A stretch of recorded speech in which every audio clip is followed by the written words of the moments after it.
here we go.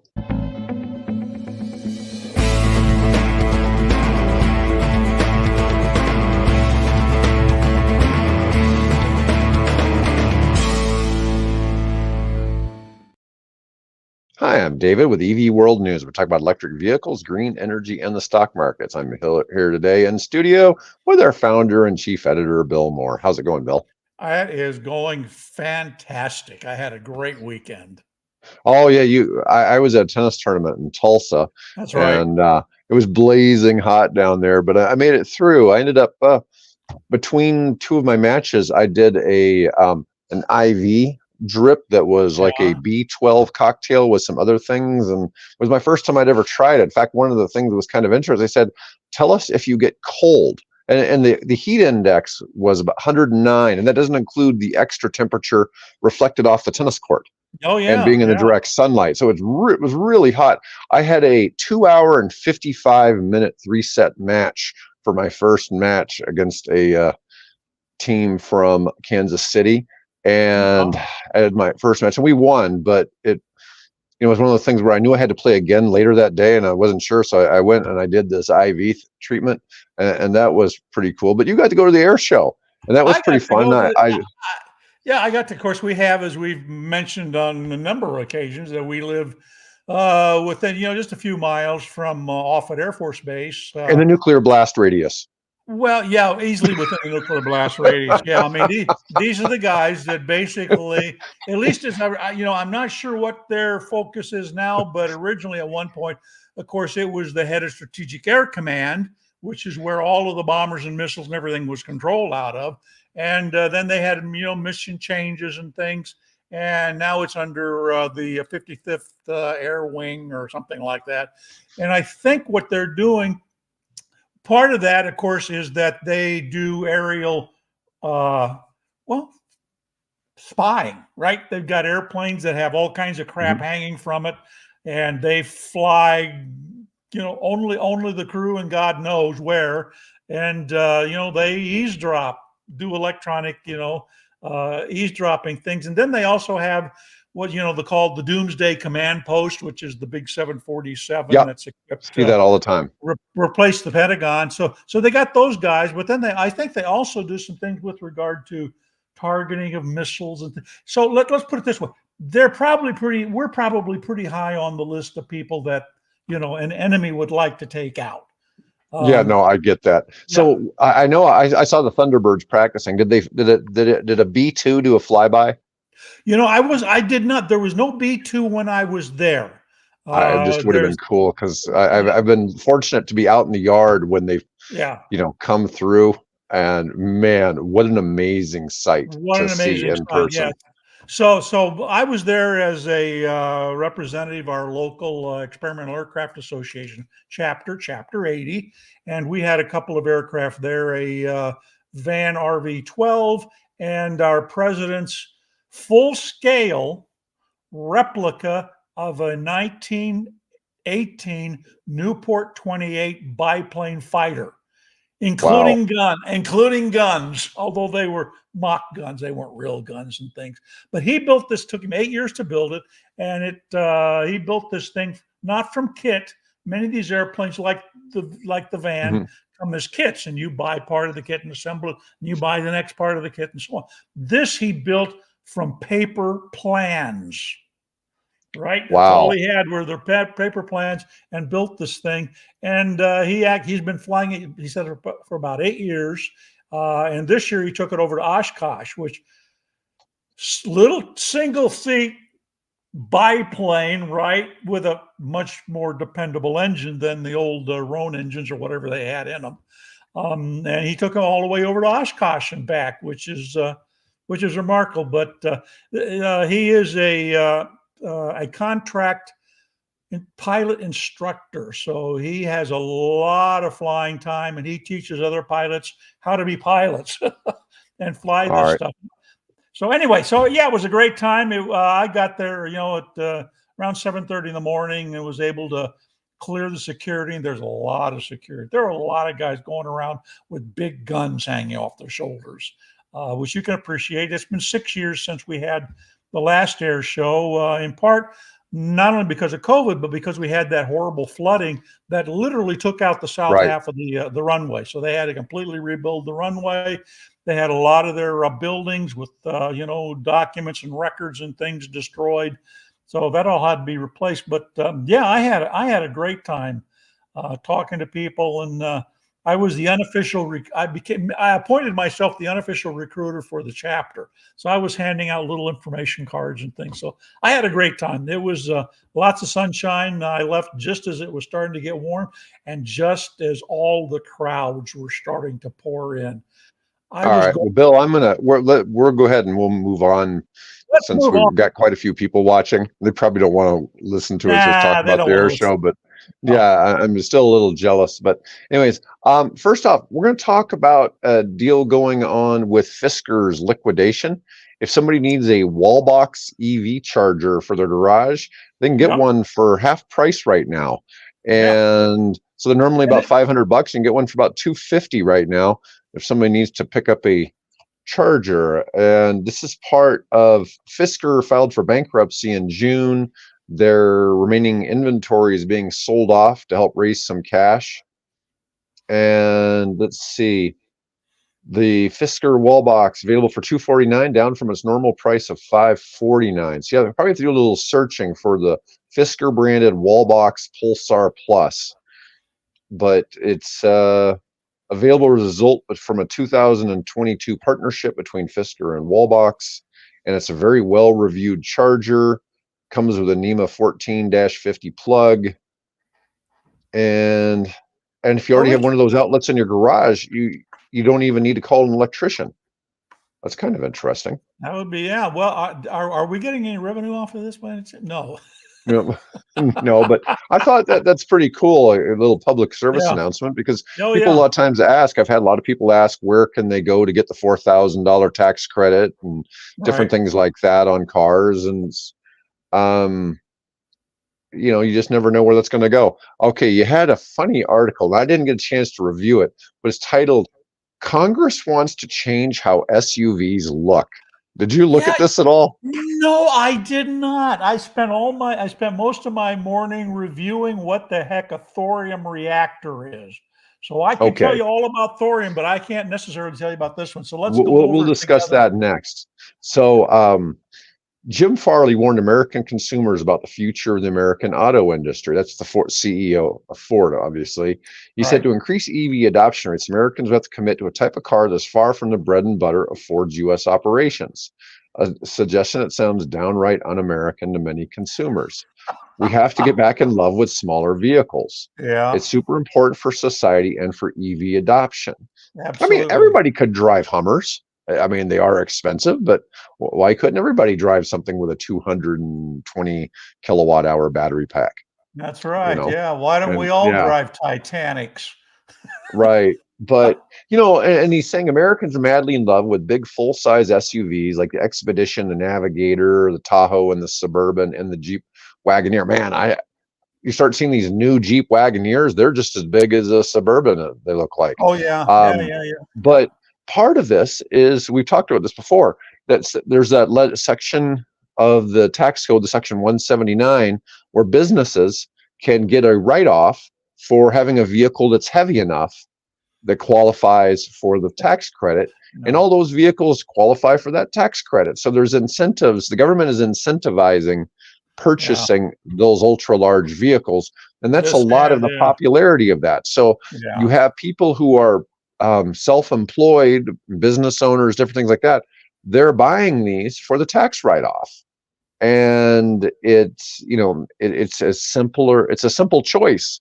That's why a lot of them buy that rather than smaller vehicles. Yeah, well, but Congress, we have to start getting serious about reviewing, our expectations. And I hate to say it. No, I don't hate to say this. I'm pleased to say it, that, we need to.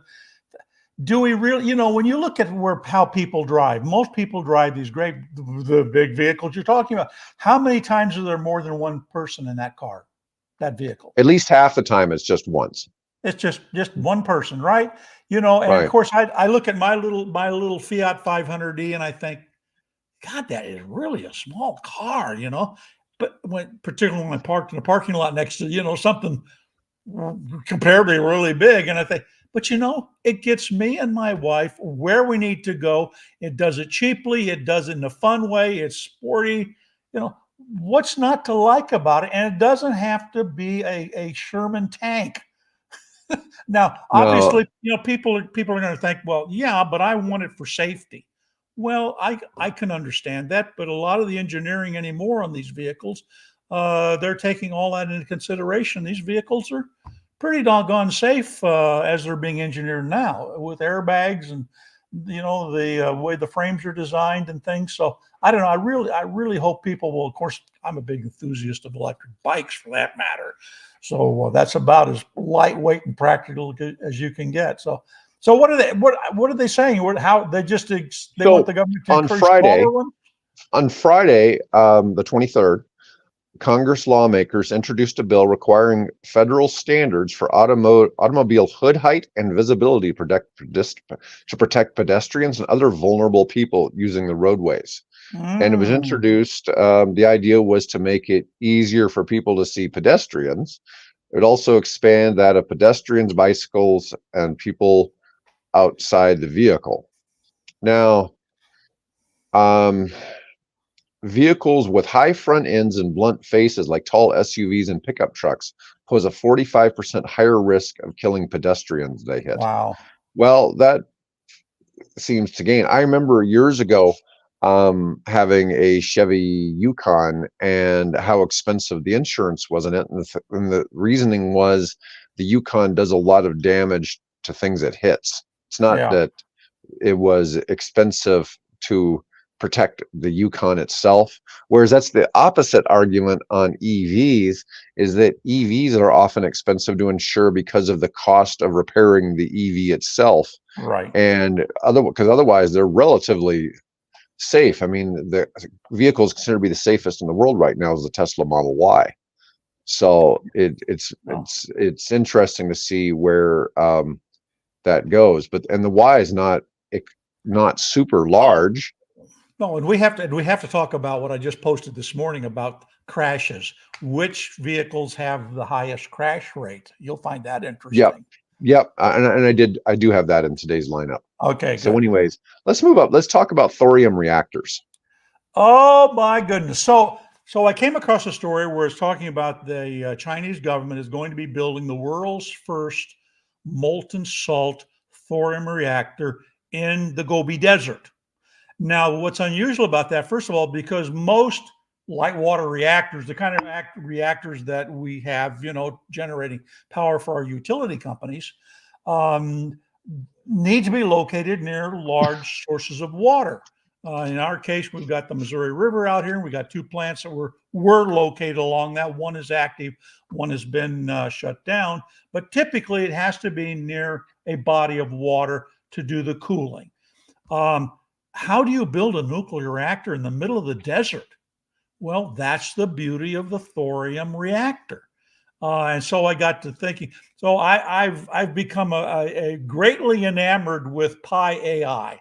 This is a augmented what would you anyway? It's an artificial intelligence computer program that I can ask it anything and it answers me back if I want in a language of or in a voice timbre of my choice. So I started off by asking it, what is thorium, and where does it come from and how is it made, and then I got into this whole thing. So the thorium reactor basically is it uses a different type of uranium.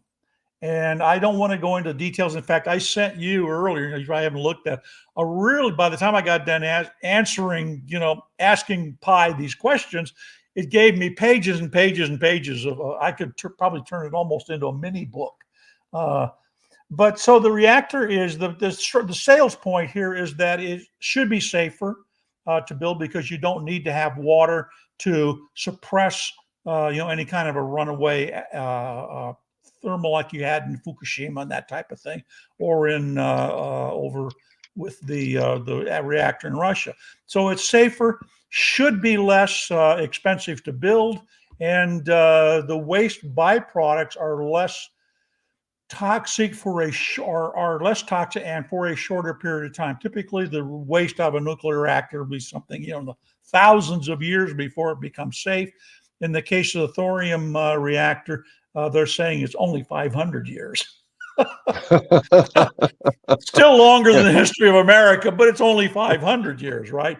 So Right. it has some advantages. But then I got to asking it about all kinds of, well, where does thorium come from? You know where it comes from? Sand. And particularly in the US case, sand out of South Carolina and northern Florida.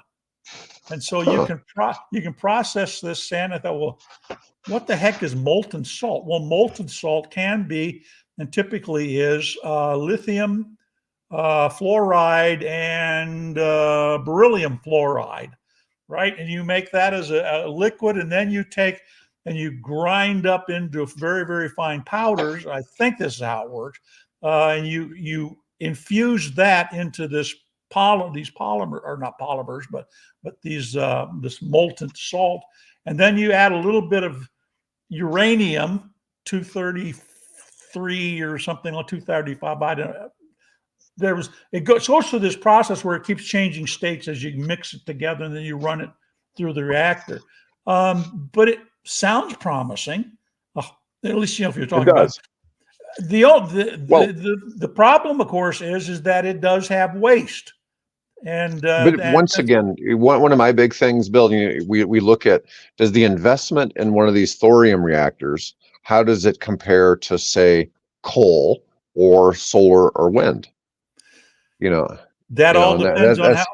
Yeah, well, again, I think you make a very valid point. I think it's going to probably be a lot more cost effective than a coal-fired plant, because coal, you just have to keep burning it and burning it and burning it, and then you got to deal with the waste from that, and that right. Stuff is toxic.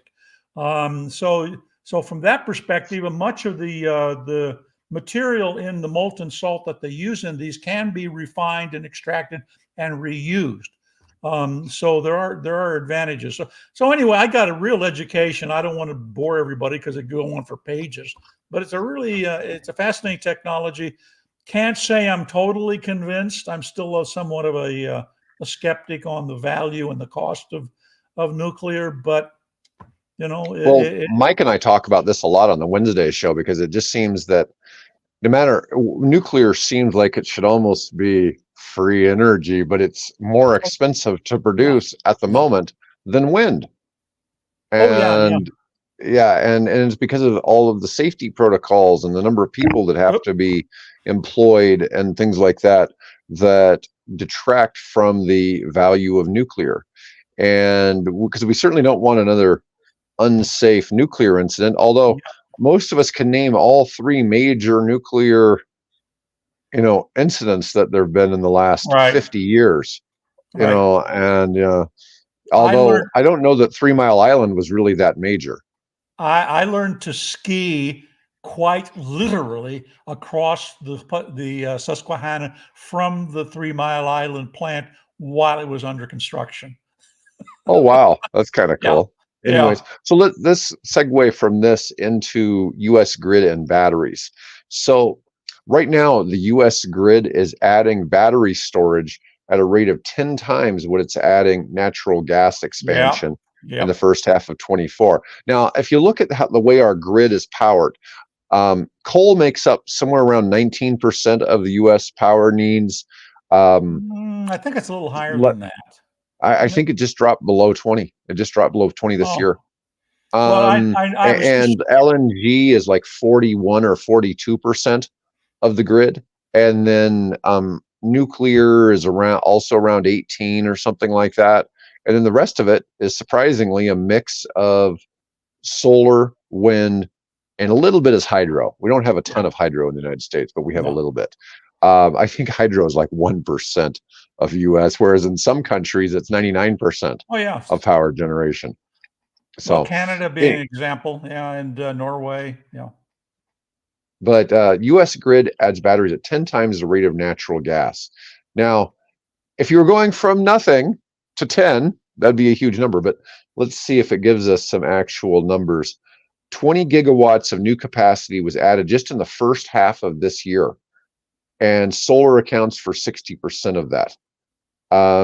Two projects went live, rated over 600 megawatts of capacity, one in Texas and the other in Nevada. Now, I remember we talked a while back about Nevada replaced a big coal-fired power plant with, they actually put the batteries right on the site of the old coal plant. Yeah, makes sense. And we know that Hawaii went from coal to battery in the past year as well. So U.S. saw 4.2 additional gigawatts of battery capacity during this same 6 months, 20% of the new total capacity.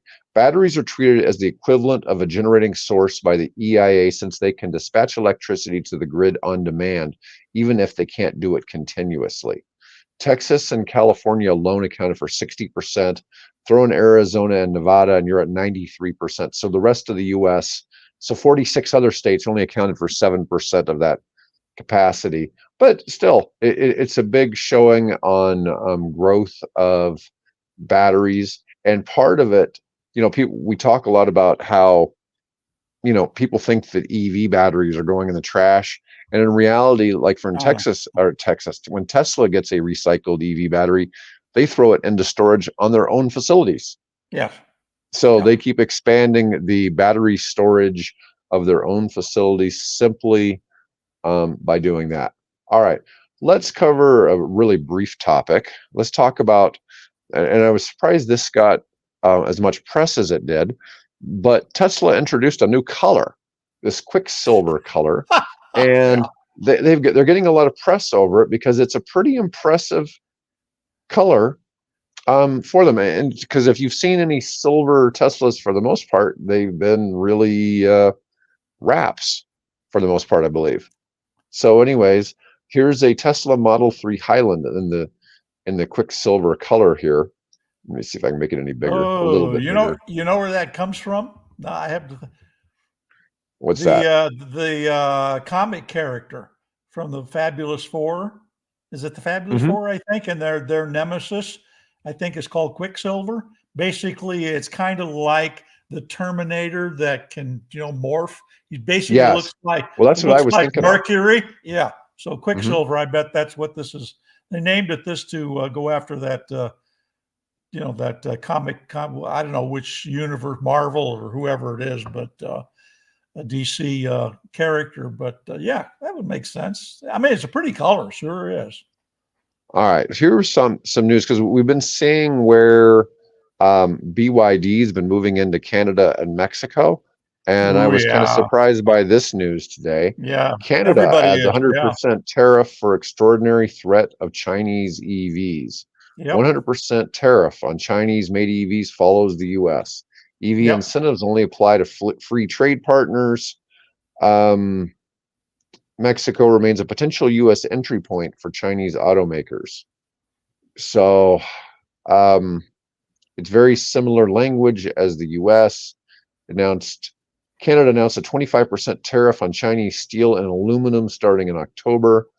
And Canada took its actions versus China a step further than the U.S., limiting eligibility of Chinese EVs for all federal EV incentives to those that have negotiated free trade agreements with Canada, with no limitations on final assembly or battery and mineral sourcing requirements. U.S. firms eyeing commercial use or leasing and purchasing Chinese vehicles subject to the new tariffs would appear to still be eligible to get $7,500 or more back via the EV leasing loophole.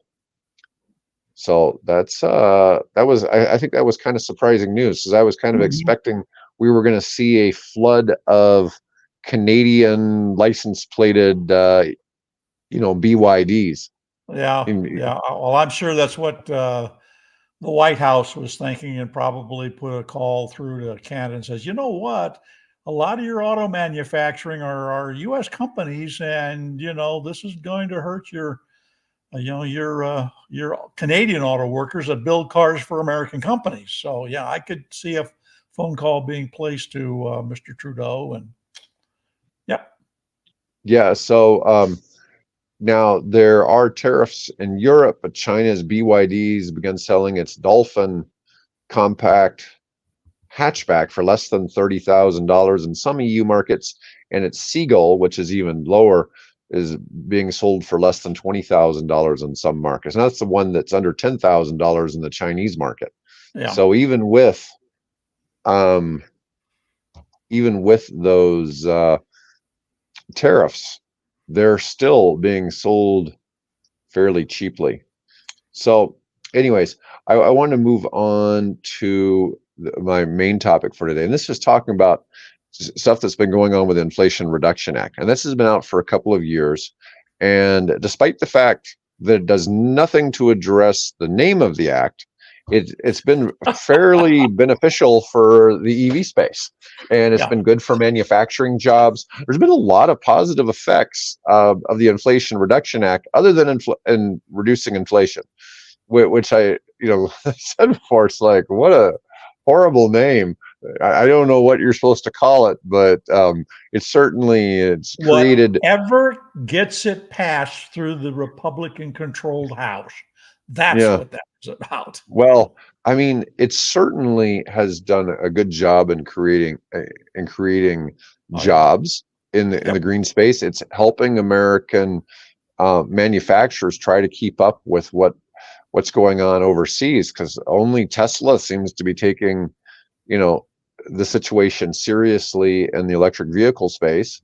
And so it's had it. But I was doing some research this morning, and this is coming from the U.S. Treasury Inspector General's office, and this is a chart on spending. So this is as of March 24. So I was looking at some conversations on LinkedIn, and people were talking about they didn't realize that the IRA still had money left, and in reality, of the $57.8 billion in allocated IRA funds, only $5.7 billion of that money has been spent. That's only 1/10, and this is showing where the money. So the dark blue is what has been spent, and the light blue is the unspent amount in those categories. So some of this is for enforcement of different things. Some of them is for operations support. A lot of this seems to be related to the IRS, but there was a significant amount of money released. For instance, a few billion for automobiles, and this was specifically for the IRS to use this section of money, and they really haven't used the money. So that's been a little different. And then I've got another article, and this is coming from whitehouse.gov. And this is dated about on the 16th of August. So this is fairly less recent. So it's less than 2 weeks ago. 2 years in, the Inflation Reduction Act is lowering costs for millions of Americans, tackling the climate crisis, and creating jobs. It's not done a lot for the lowering cost part, but I feel it's done a lot for the climate crisis and creating jobs. Because as we've looked at, it's created tens of thousands of jobs, almost all in Republican-led states that like manufacturing, Georgia, the Carolinas, things like that. But in the 2 years since it was signed into law, now it says just yesterday, so it would have been August 15th, the president and vice president announced that for the first time in history, Medicare successfully negotiated lower prescription drug prices, which will save millions of seniors, people with disabilities, and other Medicare beneficiaries over $1.5 billion out of pocket in the first year. Now, what I don't understand, what has Medicare been doing for the last however long it's existed? It's not been negotiating for lower prescription drug prices. It couldn't.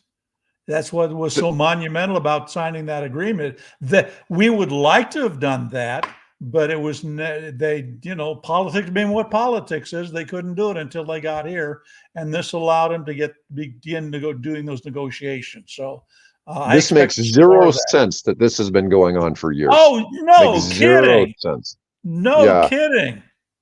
Now let's see. And that's politics in America. Millions of Americans are saving an average of $800 per year on health insurance premiums because of cost savings from the American Rescue Plan that the IRA extended, helping drive the nation's uninsured rate to historic lows. 4 million seniors save money on insulin because of the law's Oh, well, cap that's at not many. $35. Yeah. Now, it was that at one point that was rescinded and then it brought back again. So that one is a little, whatever. The IRS successfully piloted direct file in 12 states, saving 140,000 people an estimated 5.6 million in tax prep services. And that's a pretty decent thing. It does seem wrong that people have to spend money when they have to get help with taxes because taxes are so complicated. Oh God, yes. Um, I got some stories I could tell you about my taxes. That's just yeah, we won't get into the we tax won't thing. get into that. No, no, no, no. All of a sudden, you'll see me get very angry. So, yeah, last year, 3.4 million Americans benefited from an 8.4 billion in Inflation Reduction Act tax credits to lower the cost of clean energy and energy efficiency upgrades in their house, significantly outpacing projections of the popularity of the tax credits in just the first year they were available. There's all kinds of incentives for various things that you can do to make your homes more Yeah, energy efficient. And a lot of yeah. people have taken advantage of that. Now, it says the 3.4 million Americans, a lot of that I've commented like, I'm not so sure that solar isn't a scam in the United States. I think solar is a great Wow. thing, but the way that these solar companies handle selling it, Mhm. it's so overpriced that, and then you got this massive tax credit that comes along with, I think it's 28% of the tax of it is a tax credit, and there's issues with that. 250,000 Americans have now claimed the electric vehicle credit through August. That saved buyers about 1.5 billion total. That's either the 7,500 or half of that, which is 3,750 on Right. new vehicles, or 4,000 up to $4,000 on used vehicles. Let's see. 900 billion in clean energy and manufacturing investments in the US. So this isn't government money being spent. This is investment from companies into the United States. 265 billion in clean energy investment since the IRA was signed into law. So apparently some of this was already coming. This is what's actually been spent. This is what's been announced. Okay. And it's creating 330,000 new jobs in the United States, according to an outside group. That's a pretty big deal. That's probably the single biggest accomplishment of the Inflation Reduction Act. Economically distressed areas are poised to benefit the most from these investments. 99% of high poverty counties in the United States are benefiting from an Investing in America project funded by the IRA, Bipartisan Infrastructure Law, or CHIPS and Science Act. Since the Inflation Reduction Act passed, 75% of private sector clean energy investments have flowed to counties with lower than median household incomes, and clean energy investments in energy communities. Clean energy investment in energy communities has doubled. Yeah, so anyways, there's been a lot of pretty cool things that have happened there. I've seen, some talk about how they're helping with some costs on health insurance benefits, or trying to cap benefits, but it looked like it's something that's costing about 8 billion a year to help make happen. But a lot of those things are good. It just, like I said, not a one of them did anything to stop inflation. That was Yeah, well, yeah. How do you do that? well, so the biggest way to Because there's cut. so many. There's so many drivers that cause inflation. How do you pick one? There's no one silver bullet that'll deal with all of it. You You gotta. reduce government spending. That's the easiest way to reduce Well, inflation, is to reduce government spending, because that constrains the money supply, and then there's not as much money available for the consumption of goods and services. So I'm not saying that's necessarily a good thing. We don't need all those government employees to starve, right? But I'm just saying that is not how economics works. but that's okay. That's okay. Like I said, the IRA's done a lot of things to benefit. You look at all the years you've been doing EV world. Has there really been anything that's had this much effect in the past? Oh, no, no, no. Well, No. yeah, the introduction of Tesla. That's probably been the spark, the catalyst that got so much of this going. The OEMs tried it, didn't have any kind of real serious success. When I first started in the early 2000s, nah. Soon as the Tesla came along, as soon as it hit the road, maybe going back even a little further to Nissan in 2010, but with Tesla, the things just that inspired everybody. So for that, They made it cool. Yeah. they made it cool, and they made it practical, right? I mean, the OEMs were building cars with maybe, luckily, 100 miles range. Well, they all recognized that was an issue, that was a problem. Nobody wanted a car like that. And then Tesla came along and said, we can at least double that. And now where are we at? Triple that in most cases. So we're getting there, and it's the snowball is building. So for that, I give the crew at Tesla, heavy pat on the back for sparking that and getting it going. And then, of course, the government comes along and starts implementing these programs, which just adds more fuel to the fire. Is that the best way to describe it? Oh yeah, but this one was definitely the biggest move the government's made. Oh yeah, definitely. Yeah. And it was heavily criticized, but so many of the laws that come in when they're dropped in and they're 1,000 pages long, and nobody that's voting on them really knows what's going on or what the consequences. Because that's the biggest thing is so many laws. We could get into some of the stuff that LBJ passed that the effects have been so detrimental to society, yet nobody will ever go back and repeal that.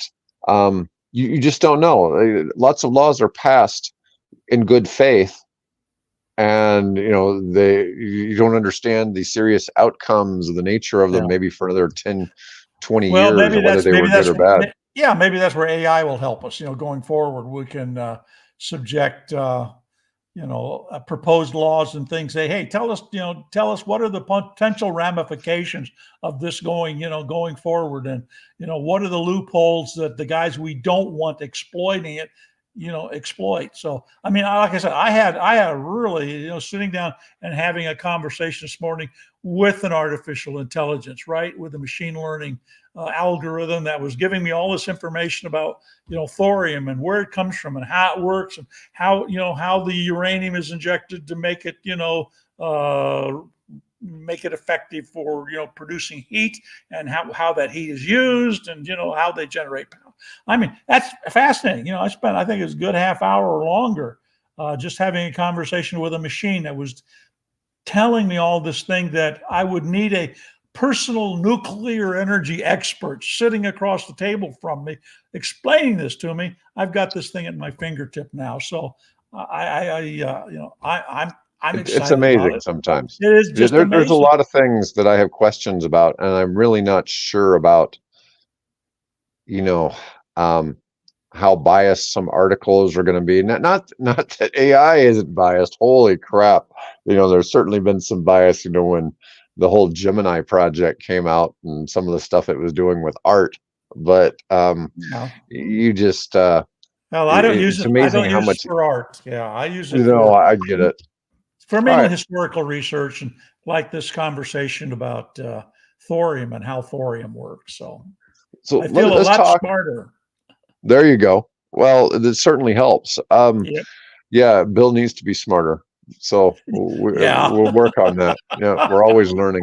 Let's talk about the EV crash situation. And this isn't saying that there's a bad problem with EVs crashing. It's just kind of going into some statistics on vehicles. And honestly, some of the graphs and charts on this article are not well labeled. Okay, so I'll try to explain them as best we can as we get into this. But electric vehicles are becoming more common, and so getting involved in crashes. Now, this is a study done by the firm Levine and Wyss, who analyzed the number of most searched electric vehicles involved in crash and fatal crashes, as well as each model unit sold. The crash rate for 10,000 cars sold was then calculated to identify the EVs with the highest accident rates. Now, these numbers, it's showing, I don't know what search engine searches really have to do with anything, I'm but not when sure it says either. total crashes of Lucid, this was Number crashes where one. somebody died. No, where somebody died.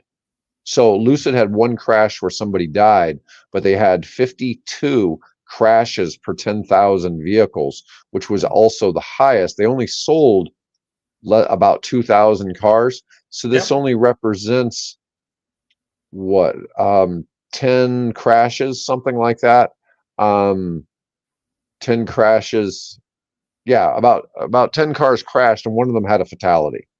Okay. But we get down here, Volkswagen, 2 fatalities, 15 crashes per 10,000. And we get down to some of these numbers, it's interesting to see. So Hyundai Ioniq had 36 people die, but they had 5 crashes. So, but they sold way more cars. You look at this, they sold Oh, yeah. 23,000 Yeah. versus that. So they sold 10 times as many cars, but is the Ioniq a little less safe? Is a little bit less safe for the driver. Now we get here then to the Model 3 had 147 people die in crashes, but there was 800,000 sales, but it's even lower crashes per 10,000, only 5 per 10,000. So 1/10 the rate of this, but what is this? 400 times as many sales. So in reality, this death rate is lower than the Lucid Air death rate. Yeah. Yeah, but they don't give that statistic.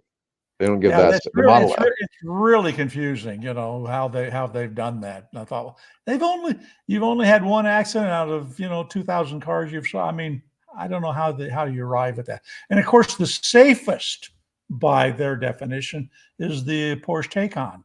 So I don't know, And they don't even how. give that in this chart. No, So the Porsche, it's not even in the chart. It's in the text of the document. So right? I saw that, and the Taycan only had 0.06 accidents per 10,000 vehicles. So somehow in these figures, their number was 0.06 versus say Tesla's 4.87. yeah, So somehow they just didn't get in accidents, yeah, it's which was well, maybe I was thinking about this. Well, maybe it's because typically the people that buy Porsches tend to be very driver focused. That's kind of the reason they have it is because they enjoy driving. They're maybe more experienced drivers, and so maybe that's part of the answer. I don't know, nothing to verify that, but I would that might account for it that they're just better maybe drivers. people try to avoid hitting them. Or maybe the driver's a little more careful because this is really an expensive car I'm driving. So I Right, don't right. know. It's kind of fascinating how that one was really low. It almost seems like there was some kind of anomaly with that. Yeah, That maybe there just really weren't that many Taycans sold, and it's just leaving an anomaly like this. and Hyundai maybe Kona. Look at this number. There was only 2 fatalities out of 350,000 vehicles sold on the Hyundai Kona. Somehow, the Kona just really, for as many as are on the road, people just didn't get into fatal crashes. no idea. Um, It's a mystery. I mean, the Chevy Bolt number for fatalities is pretty damn low. It's pretty low too. 80, Yeah, yeah, 21, and the Leaf at 26. The fascinating one, though, so the Y is considered to be the safest car made for the passengers.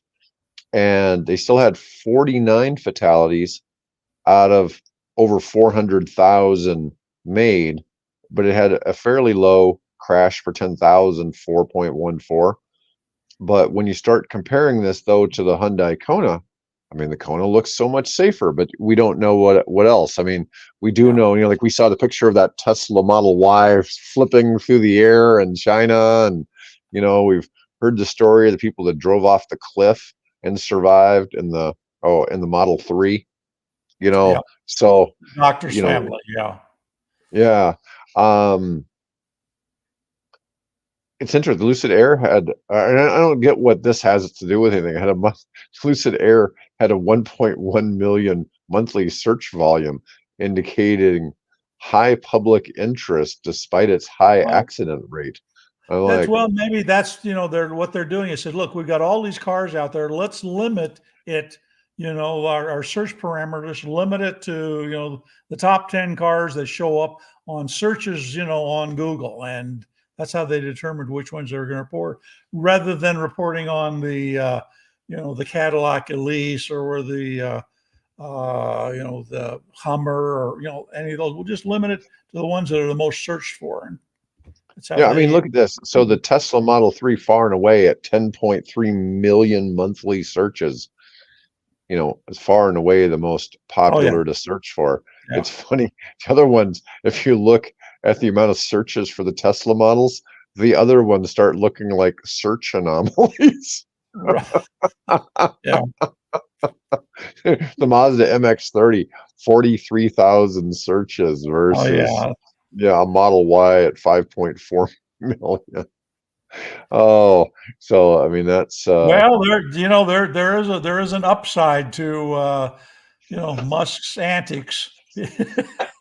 right. Good looking cars, and Elon Musk and his antics. So it pulls. Anyways, all right. Well, I think that's enough to cover for today. Yeah, I had some other enough articles to I'll make. save. I'm going to save for Mike for Yeah, tomorrow.